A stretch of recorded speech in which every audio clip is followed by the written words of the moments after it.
This is Asia's Farm to Fork Five Good Questions podcast, bringing you insights and views from across Asia's food value chain. Now, for today's interview.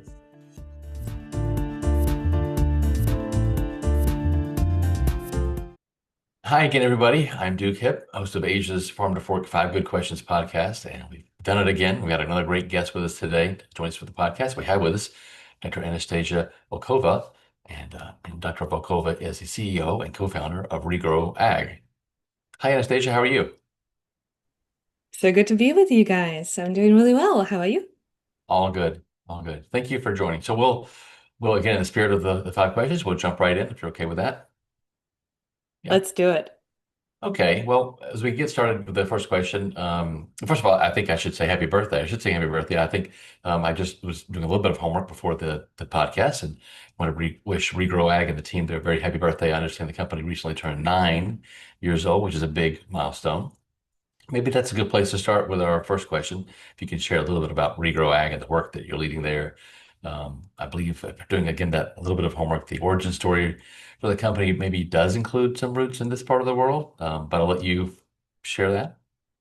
It absolutely does. Thank you for that. It melts my heart to hear it. As a founder, it's a very special opportunity to get to be 9 with our Regrow baby and all the incredible people that contributed to it. I'm so grateful for everyone that has put its footprints and brain prints on Regrow over the years. You are indeed correct. I started at the University of Sydney in Sydney, Australia, with an idea with a group of amazing humans who supported me in exploring it. We started with agronomic decision support tools. So, how can farmers make better decisions if the data on how their crops are doing was available to them at their fingertips, and a little bit more timely basis, using weather and soil imagery and modeling? And we've evolved the solution by taking the same spirit of resilience and better management and higher efficiency decision support driven by great data and science. We've taken that across the supply chain, started working with agronomists that work at ag retailers and then cooperatives and the food companies, and then started working with the food companies themselves and have gone beyond them in the value chain too. So it's been a journey of addressing what feels like a very pertinent, very present, important problem of our decade and potentially decades to come, bettering the relationship between agriculture and nature for agriculture to be resilient and for the planet to be more resilient. Well, that's a great answer, and that's good to know. Yes, that certainly includes Australia is within this region, so it's good to have someone representing again the origin story again of Regrow Ag coming from at least partly from Australia. So you mentioned the word resilience a lot. I picked up on that in the first question, and that's perfect. Sort of as a pivot point to our second question, I wanted to get your thoughts on something. We talk about regularly in this podcast the interconnectivity among robustness, resilience, and sustainability with food systems, and really usually end up at a place where you're talking about sort of diving into the misperception, I think. Somehow those are all mutually exclusive. That if you're doing one, you really can't do this one. If you're doing this one, you can't do that one. And as we've heard from our guests, that's just not the case. So I read, again, back to the homework, I'd read recently that you had written, and I'll quote here from a recent article that or column you'd submitted. At Regrow Ag, we define resilience as economic, social, and environmental strength, starting at the farm level and extending across the supply chain, which is interesting. Touches on a lot of points I don't think you necessarily think about or hear about a lot. Can you elaborate a little bit more on that? Absolutely. That is such a spot on question. So I do want to start by framing the question that there is a persistent idea that sustainability somehow competes with robustness and profitability, and that resilience is potentially an unrelated matter entirely. But in agriculture, these three concepts are deeply intertwined. So we're actually in luck that making more resilient choices will lead to greater sustainability because by design, this is more profitable. The only thing that can truly be sustainable, it's profitable for the farmer, it's profitable for the value chain players, and often those decisions, if done if made with the long-term vision in mind, are truly leading to supply chain resilience. So let's dive into these factors a little bit more. So the economic resilience, first of all, farmers earning enough to adopt new practices and withstand the shocks. Also, being less and less dependent on maybe additional inputs that they would be otherwise seeking, or switching from synthetic inputs to biological and natural inputs, which is definitely a big trend around the world right now. That also, of course, helps them to not only be better stewards of the planet and the environment, but improve their P&L statements too. Environmental resilience, we've touched on it, but healthier soils mean water security, more diverse management practices mean more biodiversity. That it's hard to quantify, but it is the nature resource that is taking care of the land itself and providing those ecosystem services. That, of course, when we quantify them, we see them as reduced emissions and improved outcomes. But if we look at it more broadly, encompasses even the third aspect of the social resilience, stronger communities that they want to be around the farms because the farms are healthier, they're more biodiverse, and they're healthier for the environment from the land and runoff perspective. And if the farms are more profitable, this by definition means that they are building stronger communities around themselves. The kids of producers want to stay, the next generations are taking over farms. The schools are full. There's someone to teach there. There's someone to feed there. And now that we've looked at it from this complex set of resilience pieces on just a microcosm of what can be happening in one community on one farm, we can also elevate that to a system level. So when those three layers, economic, social, and environmental resilience align, you can get a food system that is more robust in the short term, but also sustainable in the long term. So these things don't it looks like trade-offs to me. They reinforce each other. Thank you for that. No, I appreciate that.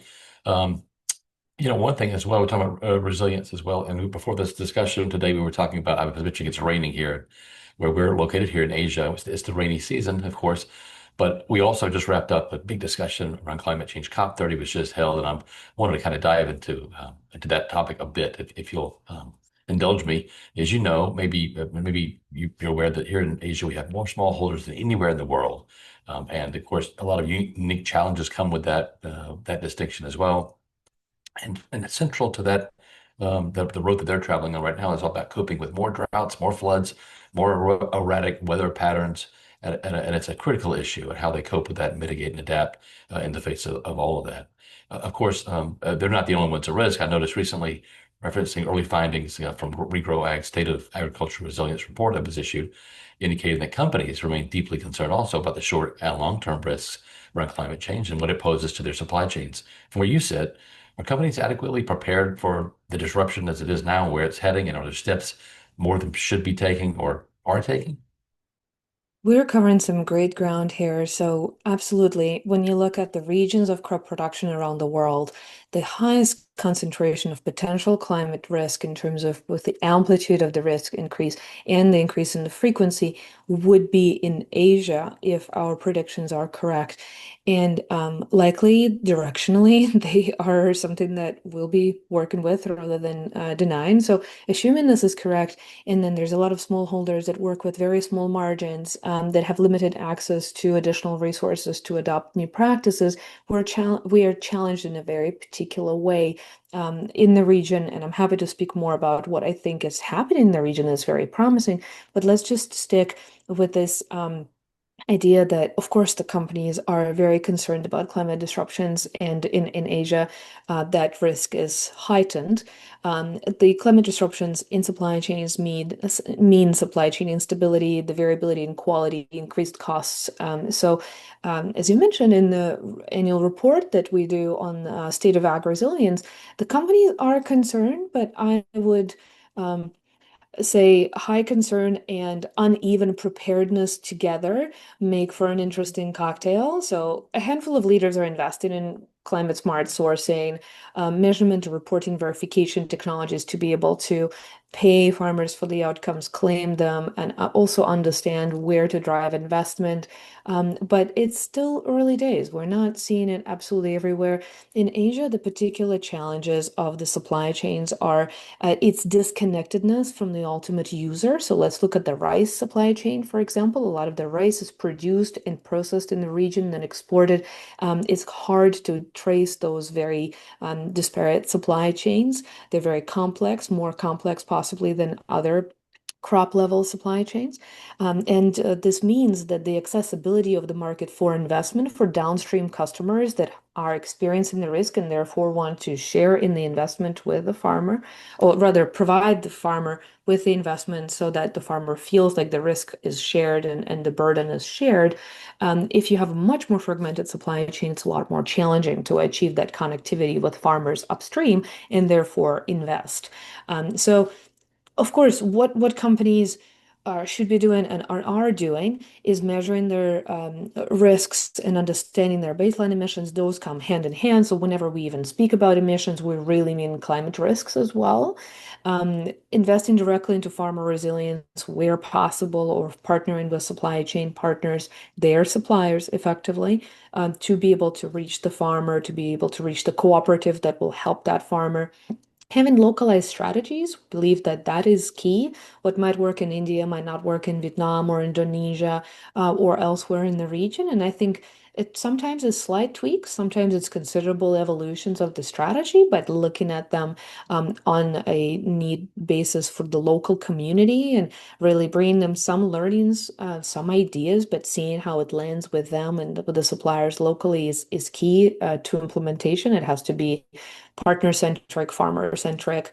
And of course, the region right now, as my co-founder and our chief science officer, Bill, who spends a lot of time in the region, so I'm privileged to be on this podcast. And he's telling me, having just come back from Asia, that there's this resurgence of interest in philanthropic capital co-investment to potentially support things like a first loss guarantee, or invest in calibration of modeling and tools that would enable us to give access to the MRV-based incentive programs to more farmers. That's very encouraging, but that also is indicative of the fact that we're still early in the work in the region to get to a place where we can have verified outcomes. So um, bringing it back to where it matters, for smallholders, the difference between a resilient supply chain and a vulnerable one, it'll probably will come down to whether the companies are able to figure this out and co-invest together with public-private entities that are interested.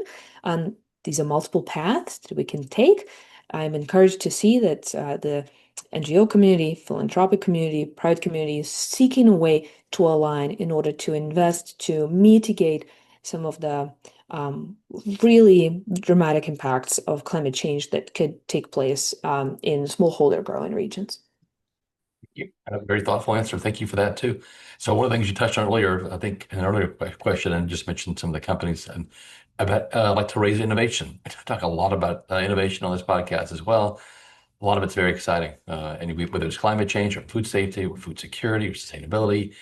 Again, the role of innovation is playing a bigger and bigger role to help, or playing a bigger role to help drive results. But having said that, no innovative technology is more topical right now, certainly, than artificial intelligence, AI.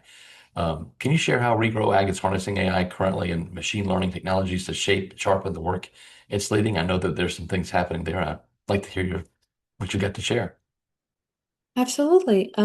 Well, AI is only as valuable as the science and the data that drives it. So we combine all of these great tools that we've been using for a while. I actually need to give credit to our machine learning and AI team in-house at Regrow. They were pioneering the transformer or generative AI modeling for satellite imagery. We'll delve more into that specific use case when no one was talking about it. It's my own background as well. My doctorate was in combination of remote sensing and machine learning.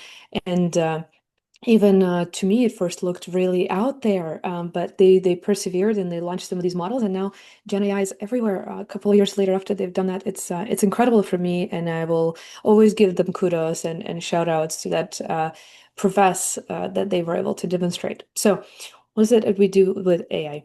Again, data, sound agronomy, and science behind it is what drives our choices around where we integrate AI and what are the particular applications that we believe are unlocking opportunities that otherwise with other tools are just not accessible.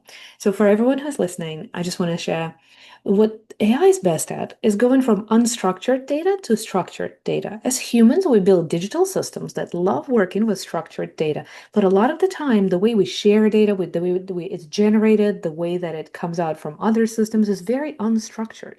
So let's imagine we're trying to something that probably everyone has done with OpenAI tools or Gemini or just about anything is put a text and ask it to summarize it. So think about that being the world of agronomy and soil data and not just a summary of news article and being able to ask it questions around the constraints that you know from the soil and agronomic perspective makes sense. So let me delve a little bit deeper into this. So we draw from the academic partnerships and the wealth of knowledge, all of this information that enables us to calibrate and validate our models. So there's a lot of opportunities there for unstructured data that's floating out there in the world and with our research partners into what can be a calibration and validation data set that's probably one of the strongest, if not the strongest in the world, to calibrate a biogeochemical model that can be used globally, yet with local specific precision. And that's something that we use AI for. Think about the food companies that we work with. And I'm starting you with the light examples. We'll get to the heavy hitters as we build here. The food companies that we work with, they have purchase orders, they have procurement data and information that needs to be connected with the systems at Regrow, for example, for them to really get access to the insights on the supply shed level and basis. Well, it's a great example of unstructured data or structured data in one format that needs to be translated into the next. Great. So what happens when food companies bring that data in? We have these calibrated models, we have these insights, we run Plan AI, the tool that enables us to distill trillions of data points and thousands of scenario combinations into succinct suggestions as to, amongst your procurement strategy, what are the opportunities where you should consider investing and talking with your supplier based on the parameters you told us mattered to you. If you're going to prioritize other parameters, you'll be able to see a different suggestion. The ability to adapt like that is really something that that AI brings. And now we've spoken about the verification of models, then what we've spoken about the prediction of the strategies. I want to talk about my favorite use case, which was the one that I started with, the detection of practices. So um, the world agriculture is vast. And going all the way back 9 years, I was sitting in front of my computer in Sydney, looking at the simulation I was running over a landscape, seeing all this change, the change in farmland, the change in forest, the change in built landscape and environment.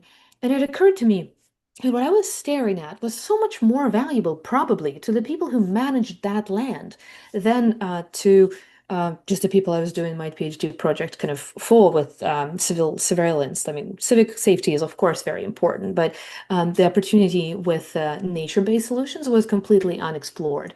And so it was unfathomable at the time when some of the satellites and that we use now have been launched, that you will be able to use that information in time series to be able to rather accurately predict and infer, or in other ways, detect the growth of a particular crop, the particular rotation pattern, the particular flooding pattern, or the prevent plant events or drought events or the crop health. And the tools around that only get better. So the classical law of AI, the more data you have, the more suitable for AI it will get. And this is my satellite imagery and reading it almost like a book. I hope my team feels like it's an appropriate translation, but basically every single word, every single pixel, every single data point that gets added to that time sequence explains something about what's growing in the region. How is it feeling? Is it performing well? What is the farmer practice? Why is that important? Is because when farmers say that they grow something, it's one data point. When we also say that this is what they do, it's two data points. Two debates, two data points are better than one because they're able to get paid with higher certainty and therefore actually get more capital for the transition. So there's a whole gamut of just some simple use cases where at Regrow we use AI to simplify everyone's life, from farmer coming in and seeing some useful information and working with it rather than spending a lot of hours entering in, food company doing the same, to them together looking at predictions of scenarios of how to do better work together. Well, that's amazing. Well, it's very impressive. Thank you for sharing that. No, so, of course, the data has always been the common denominator, but now what you're doing with it and actually putting it to work in so many different ways is it's again very impressive. Okay, well, we've made it to the fifth question. And this question is some think it's the hardest, some think it's the easiest. I guess it depends on your perspective. But it's about food. We're talking about being on the farm. We'd like to get your thoughts on food, and specifically in Asia. And we'll allow, since you mentioned the Australia connection, we'll allow the larger region as a footprint, if you'd like to think about that. But do you have a favorite food within from this region that you, when you're in this part of the world, you either go to, or maybe when you're not, you think about? And yeah, favorite food from Asia. Oh, I love that question. Thank you. I have a list, may I? It's not just one. I think Sure. it's going to be a top three or top five. So, ever since I've gone to Japan, I've realized that these people have perfected what food is. You go to an Italian or French restaurant in Tokyo, and it's better than an Italian and French restaurant in Italy or France. It's to me just incredible. I bow to the dedication and perseverance. Um, I hope of a healthy perfectionism of that. But of course, most of the time we go to Japanese restaurants in Japan, and it's just an incredible culture. And as someone who that fits my diet really well. I've grown up with a Mediterranean diet, so it's my go-to whenever it fits most family dietary preferences. So it's a very very easy one. The one that is very close to my heart in a very different way is Thai food. So I spent a lot of time in Thailand learning about Buddhism and working on my meditation practice and just generally coming back to the region. Bill regularly visits now that we started working with companies in the region and farmers. So that's also very special. And nothing like a pad thai. So that's a very staple one when it's a little bit on the colder side. And then probably I'll do one more. And it's a debate between a plak paneer and a banh mi. So I guess you got me here. I love them all. No, but geographically, you've covered that's really good. South Asia, North Asia, Southeast Asia. So, wow, that's great. That's a those are all great. I don't know that, and again, every time I say this, hope I'm right, but those may all be new. Perhaps not the Japanese side, but a lot of the new entries there. So that's all great. Thank you for that. Thank you for sharing that. Well, you're officially off the hot seat. Thank you for doing this, Anastasia, again, and appreciate your time. Thanks for tuning in. We hope you enjoyed today's podcast, and if you did, please rate, review, and subscribe. We look forward to bringing you another 5 Good Questions interview